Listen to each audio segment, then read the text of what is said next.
டிஏபியின் அமைச்சர் கோர்மிங் பதவி விலக வேண்டும் என்றும் அவருடைய பதவி விலகல் கடிதத்தை தாமே எழுதி தருவதாகவும் அம்னோ இளைஞர் பிரிவு தலைவர் டத்தோ டாக்டர் அக்மல் சலே தெரிவித்துள்ளார்.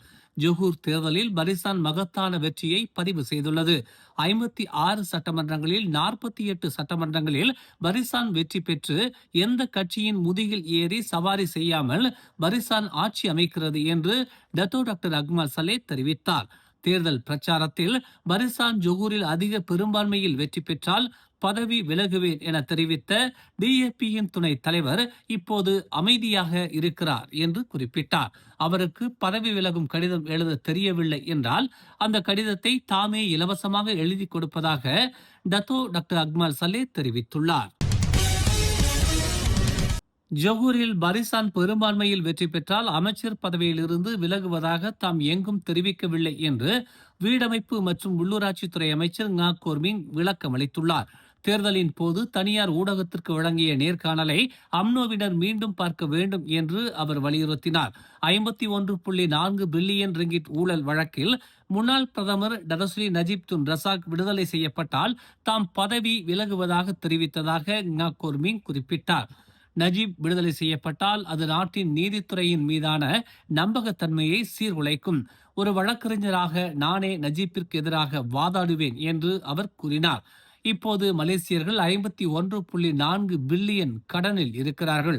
அதற்கு காரணம் நஜீப் என்பதில் தாம் தெளிவாக இருப்பதாகவும் அப்படியான நஜீப் விடுதலை பெற்றால் நிச்சயம் அரசாங்க பொறுப்பிலிருந்து தாம் விலகுவேன் என்றும் டிஏபி கட்சியின் துணை தலைவருமான கோர்மிங் தெரிவித்தார். தலைநகரில் உள்ள மலிவு விலையிலான பிபிஆர் வீடுகளை மேம்படுத்த கூட்டரசு பிரதேச அமைச்சு 9.6 மில்லியன் ரிங்கிட் நிதியை வழங்கி இருப்பதாக கூட்டரசு பிரதேச அமைச்சர் ஹன்னா இயோ என்று தெரிவித்துள்ளார். முதற்கட்டமாக தேசா துன் ரசாக் பிபிஆர் அடுக்குமாடி குடியிருப்பை நேரில் பார்வையிட்டதுடன் முதற்கட்ட பணிகளுக்காக 70 லட்சம் ரிங்கிட் வழங்கி இருப்பதாக அவர் கூறினார். அடுக்குமாடி குடியிருப்புகளின் வசதிகளை மேம்படுத்தவும் புதிய கால்வாய்கள் அமைப்பதுடன் பாதுகாப்பு அம்சங்களை மேம்படுத்தவும் இந்த 70 லட்சம் நிதி முறையாக பயன்படுத்தப்படும் என்று அவர் கூறினார். தேசா துன் ரசாக் பிபிஆர் அடுக்குமாடி குடியிருப்பில் 1824 வீடுகளில் சுமார் 8000க்கும் மேலானவர்கள் வசிப்பதாகவும் அவர்களின் குறைகளை கேட்டறிந்து இந்த மேம்பாட்டு பணிகள் திட்டமிடப்பட்டுள்ளதாகவும் ஹன்னா இயோ கூறினார். மின்சார பாதுகாப்புகளுக்கும் தீ தடுப்பு ஆணையத்தை அமைக்கவும் 16 லட்சம் ரிங்கிட் பயன்படுத்தப்படும் என்றும் விளையாட்டு மைதானங்களுடன் பொது வசதிகளை மேம்படுத்த 9 லட்சம் ரிங்கிட் பயன்படுத்தப்படும் என்றும் ஹன்னா இயோ தெரிவித்தார். ஜொஹூர் மாநில சட்டமன்ற தேர்தலில் 2 சட்டமன்றங்களை டிஏபி இழந்திருப்பதற்கு முக்கிய காரணங்களை ஆராய்ந்து வருவதாக ஜொஹூர் மாநில டிஏபி தலைவரும் துணை அமைச்சருமான தியோ நீச்சிங் தெரிவித்துள்ளார். பரிசானின் இந்த வெற்றியை முழுமையாக ஏற்பதாகவும் தேர்தல் முடிவுகளால் மக்களிடமிருந்து டிஏபி விலகி இருக்காது என்றும் அவர் நம்பிக்கை தெரிவித்தார். ஜொஹூர் ஜெயா சட்டமன்றத்தையும் பெர்லின் சட்டமன்றத்தையும் டிஏபி இழந்திருப்பதால் இது டிஏபிக்கு சோதனையான காலமாகவே தாம் உணர்வதாகவும் ஜொஹூர் மாநில டிஏபியில் முக்கிய சீர்திருத்தங்களை மேற்கொள்ள வேண்டியதன் அவசியத்தை இந்த தோல்வி உணர்த்துவதாகவும் அவர் குறிப்பிட்டுள்ளார். ஜொஹூர் மாநில தேர்தலில் பக்காத்தான் கூட்டணியில் PKR 20 சட்டமன்றங்களில் போட்டியிட்டு ஒரே ஒரு சட்டமன்றத்தில் மட்டுமே வெற்றி பெற்றுள்ளது. பக்காத்தானின் மற்றொரு கூட்டணி கட்சியான அமானா கட்சி 19 சட்டமன்றங்களில் போட்டியிட்டு ஒரே ஒரு சட்டமன்றத்தில் மட்டுமே வெற்றி பெற்றுள்ளது.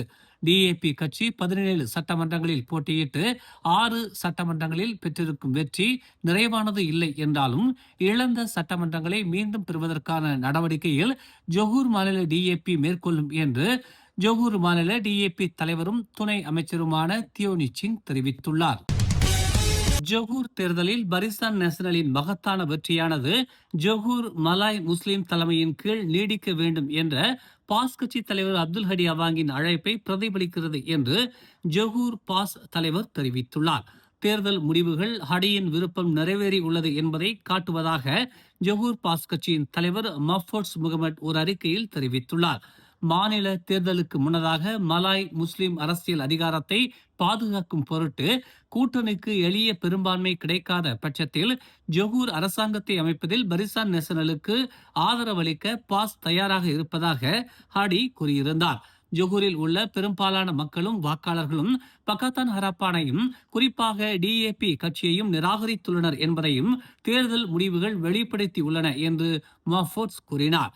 இந்த தேர்தல் முடிவை பாஸ் கட்சி ஏற்றுக்கொள்வதாகவும் பரிசான் நேஷனலுக்கும் ஜொகூர் பரிசான் நேஷனல் தலைவர் ஓன் ஹபீஸ் காசிக்கும் வெற்றிக்காக வாழ்த்துக்களை தெரிவிப்பதாகவும் அவர் கூறினார். ஜூலை 8ஆம் தேதி சிராஸில் மேற்கொள்ளப்பட்ட சோதனையின் போது 19 பேர் கைது செய்யப்பட்டதை தொடர்ந்து கேங் கரீம் என்று அழைக்கப்படும் புலம்பெயர்ந்தோரை சட்டவிரோதமாக கடத்தும் கும்பலை குடிநுழைவுத்துறை முறியடித்துள்ளது. கைது செய்யப்பட்டவர்களில் சட்டவிரோதமாக கடத்தப்பட்ட புலம்பெயர்ந்தோர் என்று நம்பப்படும் 15 பங்களாதேஷ் ஆண்களும் ஒரு பாகிஸ்தான் ஆணும் அத்துடன் இடைத்தங்கள் இல்லத்திற்கு உதவியாளர்களாகவும் பராமரிப்பாளர்களாகவும் செயல்பட்டதாக சந்தேகிக்கப்படும் 3 பங்களாதேஷ் ஆண்களும் அடங்குவர். அதே நாளில் புலம்பெயர்ந்தோர் கிழக்கு கடற்கரை வழியாக ஒரு சட்டவிரோத பாதையில் மலேசியாவிற்குள் நுழைந்து பின்னர் சாலை மார்க்கமாக கிள்ளான் பள்ளத்தாக்கிற்கு கொண்டு செல்லப்பட்டதாக முதற்கட்ட விசாரணையில் தெரிய வந்துள்ளது. ஜனவரி மாதம் முதல் செயல்பட்டு வந்த இந்த கும்பல் ஒரு சிக்கலான பன்னாட்டு கடத்தல் பாதையை பயன்படுத்தியதாக அந்த துறை தெரிவித்தது. புலம்பெயர்ந்தோர் கம்போடியாவிற்குள் கொண்டு வரப்பட்டு தெற்கு தாய்லாந்திற்குள் சட்டவிரோதமாக கடத்தப்பட்டு பின்னர் சட்டவிரோத பாதைகள் வழியாக கிளந்தானுக்குள் நுழைந்தனர் என்று அந்த துறை ஒரு அறிக்கையில் தெரிவித்துள்ளது. இந்த கும்பல் கடத்தப்பட்ட ஒவ்வொரு புலம்பெயர்ந்தவருக்கும் 15,000 ரிங்கிட் வரை கட்டணம் வசூலித்துள்ளதுடன் தனது செயல்பாடுகளை தொடங்கியதில் இருந்து 3.2 மில்லியன் வருவாய் ஈட்டியுள்ளதாக மதிப்பிடப்பட்டுள்ளது. சந்தேக நபர்களில் ஒருவர் மலேசியாவில் இந்த கும்பலின் செயல்பாடுகளை ஒருங்கிணைக்கும் பொறுப்பில் இருந்ததாக புலனாய்வாளர்கள் நம்புகின்றனர். கடத்தலுக்கு பயன்படுத்தப்பட்ட ஒரு காரும் பறிமுதல் செய்யப்பட்டது.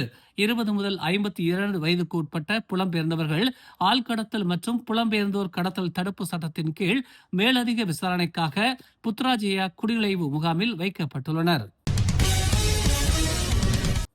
சுங்கைபுலோ தேசாமான் தேவி ஸ்ரீ மகா மாரியம்மன் ஆலயத்தின் 22ஆம் வருடாந்திர ஆண்டு திருவிழா வெகு விமர்சையாக நடைபெற்றது.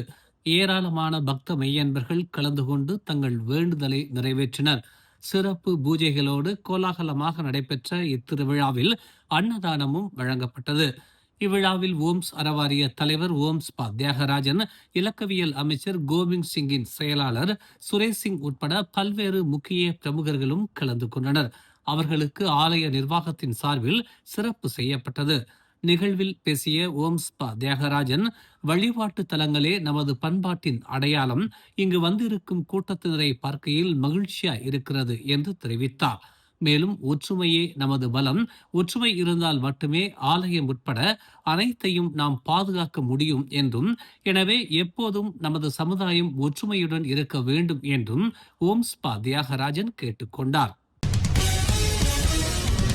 மேலும் செய்திகளை தெரிந்து கொள்ள தமிழ் மலர் இணையதளம், தமிழ் மலர் செயலி மற்றும் மலர் டிவி யூடியூப் சேனலை வலம் வாருங்கள். எங்களோடு இணைந்திருக்க மலர் டிவியை பதிவு செய்து கொள்ளுங்கள்.